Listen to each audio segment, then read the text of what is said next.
রহস্যময় train station. রাত তখন প্রায় 1টা।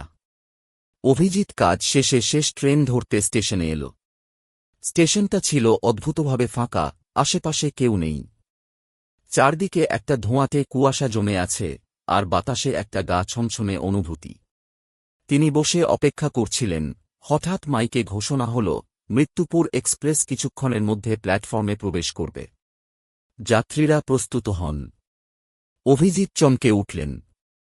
তিনি আগে কখনো এই ট্রেনের নাম শোনেননি। ট্রেন আসতেই দরজা খুলে গেল, কিন্তু আশ্চর্যের বিষয়, ভেতরে কোনো আলো নেই। তিনি একটু ইতস্তত করলেও শেষ পর্যন্ত ট্রেনে উঠে পড়লেন। কিন্তু দরজা বন্ধ হওয়ার পরই বুঝতে পারলেন, ভেতরে কেউ নেই। পুরো ট্রেন যেন একটা শীতল কবরে পরিণত হয়েছে। হঠাৎ পাশের সিটে ঠান্ডা একটা হাত অনুভব করলেন। তিনি তাকিয়ে দেখলেন, এক ফ্যাকাশে চেহারার বৃদ্ধ, যার চোখের তারা নেই। বৃদ্ধ ফিসফিস করে বলল, তুমি ভুল ট্রেনে উঠে পড়েছ। এবার নেমে দেখো পারো কিনা।